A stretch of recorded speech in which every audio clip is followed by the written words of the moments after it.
The Raven's heir. Soon as one of them's caught, another one takes his place. Hey, Harold, have you read this? Harold? Harold?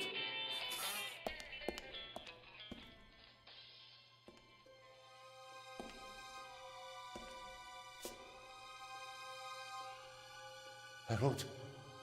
You hear me? This is no time for fun and games.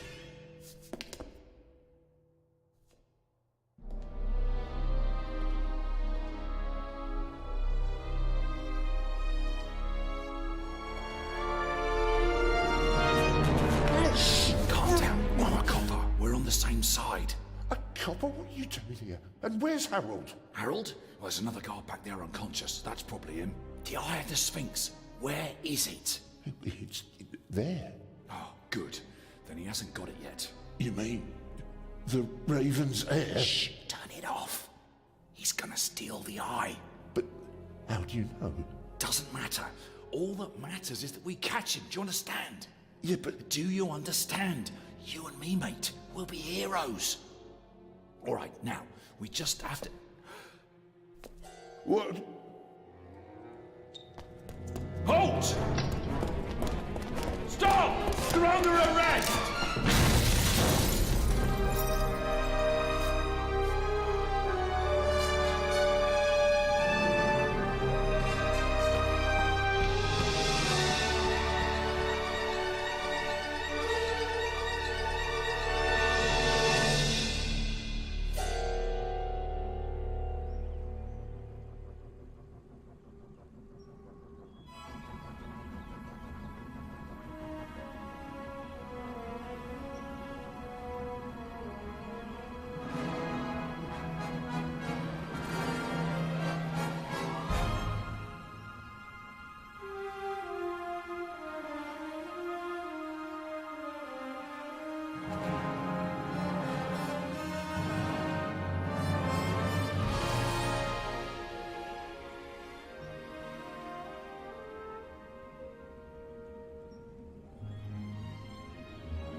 Hands up! I don't have time to play. I'm on duty.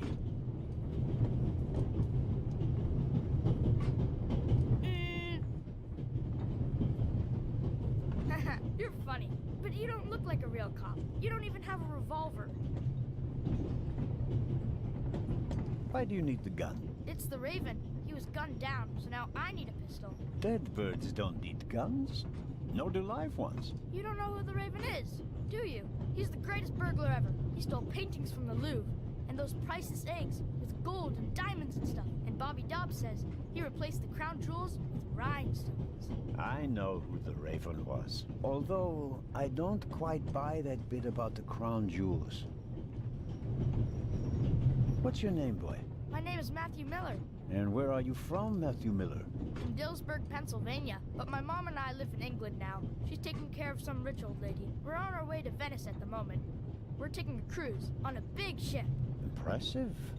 You've already seen half the world. I've spent my entire life in Switzerland. Must be really boring. You do know these days there are thieves far more dangerous than your old Raven. 2 days ago, a precious ruby was stolen from the British Museum. There was an explosion. a guard was severely injured. Really? Yeah. And you know what the papers say? You talk too much, Constable. Zellner, monsieur. Anton Jakob Zellner. Or did he pull a gun on you? No, monsieur. Get a move on. Inspector Legrand, it's a great honor to work with a celebrity like you. We appreciate the support of the Swiss police, but it'd be better if you'd remain seated and keep an eye on things. But monsieur, surely I can be of assistance, somehow. I saw a safe being loaded. We have everything under control. If you'll excuse me, I'll be in the first freight car at the back of the train for the rest of the trip. I'm not here to enjoy the beautiful scenery. I am a good observer, and I have finally honed powers of deduction. Thanks to that. I watched the people on the platform in Zurich. I know, for example, that man over there is a violinist. That would be more impressive if there weren't a violin case next to him. And I believe that the gentleman in the next carriage is a German doctor on his way to Italy to take up a new position. And what gives you that idea? There's the rod of Asclepius engraved on his cufflink.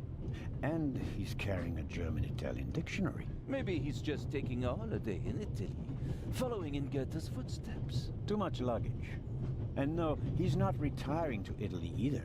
The suitcases are too shabby for me to believe that he can afford to retire in his late 50s. All right then, Constable...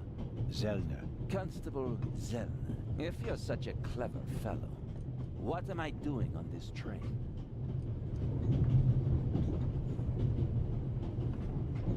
I think you're guarding something. Oh, really? And what might it be?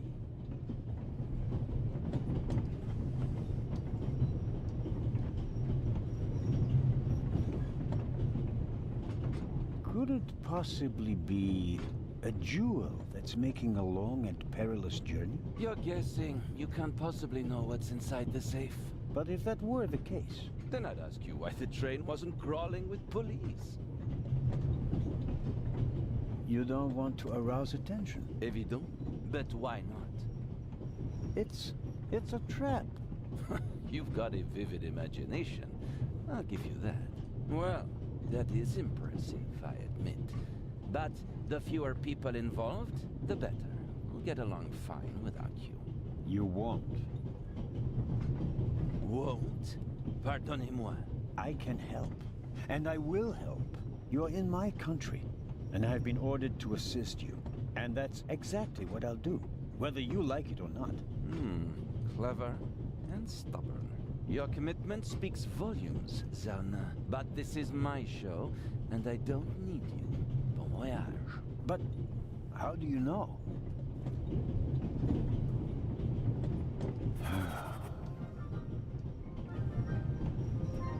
Oh, hello. You cheated. I did what? I saw you talking to the German doctor on the platform. He told you everything himself. And you were just pretending to put two and two together. And what of it? Do you know who that is? That's Inspector Nicholas Legrand. You have to impress him if you want to work with him. I'm going to tell on you. You'd really tell on me? To the very policeman who shot your dear Raven? Whoa! It was him? Mm-hmm. Hunted and killed Europe's most famous burglar. That's how he got his start. I won't tell him a thing. I wouldn't either. All right, Matthew. I have to do my work now.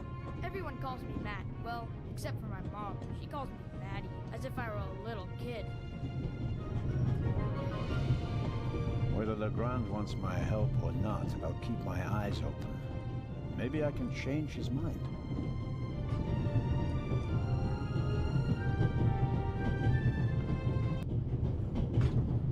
I was so excited this morning that I couldn't eat anything. Needless to say, the second I got on the train, I was famished. Fortunately, I bought an apple. I was so excited this morning.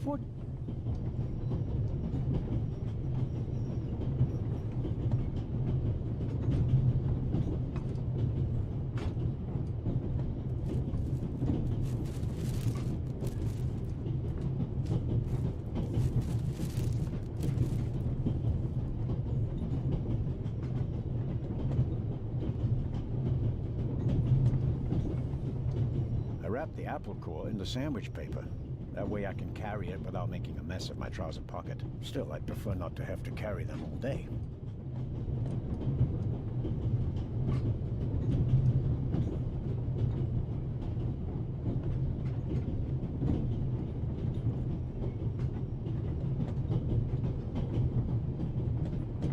The napkin came with the croissant I bought at the train station. A guilty pleasure. I don't need that either.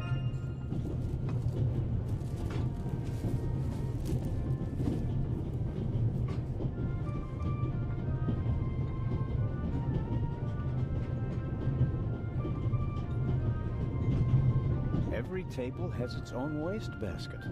Practical. No need to ever leave your seat.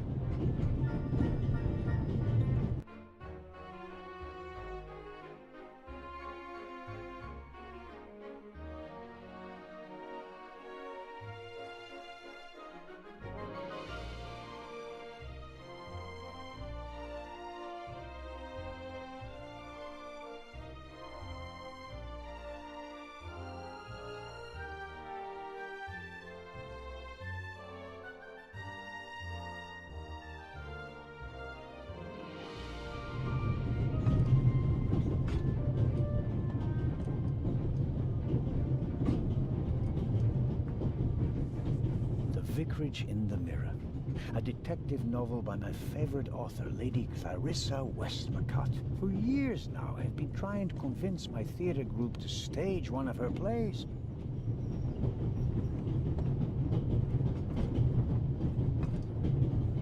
We Swiss are crazy about trains. We don't just have a lot of railroads, we have the most beautiful ones in the world.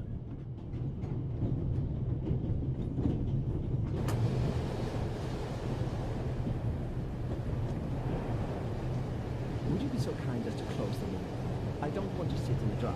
Oh, pardon me.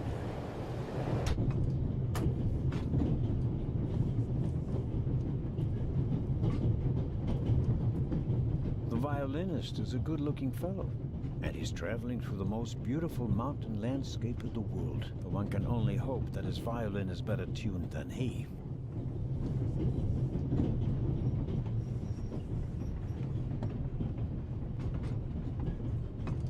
Hello, sir. Hello.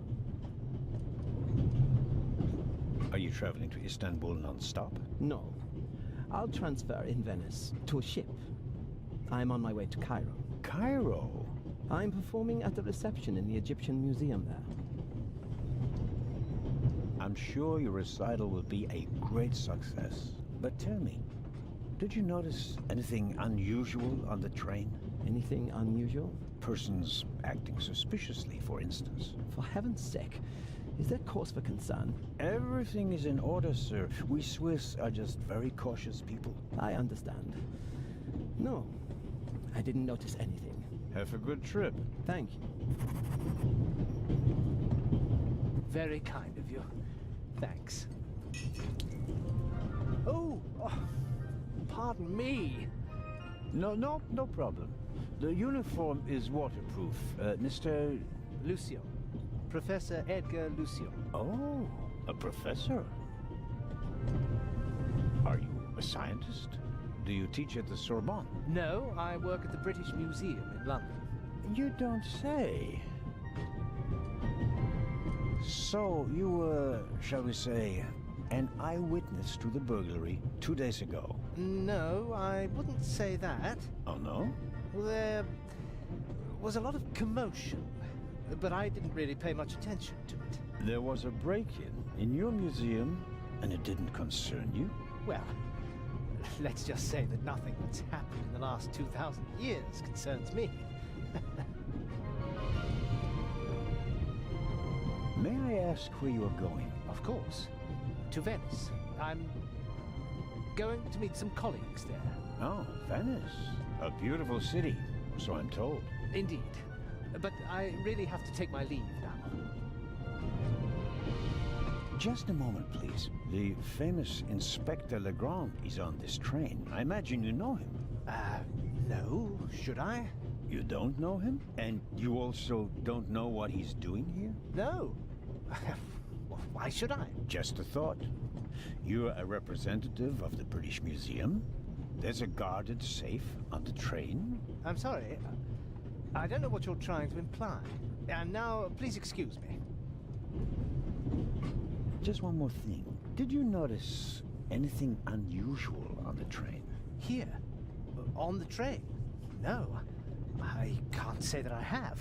Although I did spend most of the time in my compartment. I don't want to take up any more of your valuable time, but you do understand, don't you, that what concerns me is the present, and especially the robbery at the museum. Yeah, of course, of course. It's just... I'm in rather a hurry. You'll get in touch if you notice anything unusual, won't you, Professor? Of course, Constable. What's this? What's the matter, sir? The door. I can't open it. Ah, we'll sort it out somehow. The compartment is locked. But I didn't lock it. I don't even have a key. I asked the steward. He was going to bring me one, but he never came back. Someone locked it. Find the steward. He needs to bring me the key immediately. Calm down, Professor. I'll see what I can do. You don't understand. I have to get back in my compartment. All right, just wait here. He doesn't make a very balanced impression, and he, of all people, isn't bothered by a robbery in his own museum.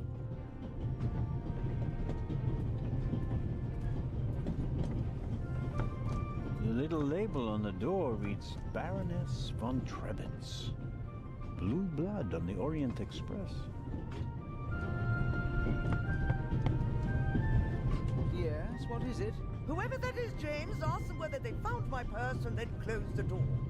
The noise on this train is driving me crazy. If I might ask you a few questions about your fellow passengers. I thought he was looking for my purse. James, tell him to look for my purse. The Baroness wishes that you search for her purse. But couldn't we perhaps... All right, first the purse. You're missing a purse. Was it stolen? At the very least, I cannot find it, sir. It was stolen. When was the last time the Baroness saw her purse? What? In Zurich, on the platform, sir. I just asked where you last saw your purse. In Zurich on the platform. James, tell him that I still had it when I got out to stretch my legs. The Baroness says... Maybe you lost it there. What? The Baroness never loses anything, sir. I never lose anything. Very well, then. I shall be on the lookout for your purse. I will have a look around. Thank you, sir.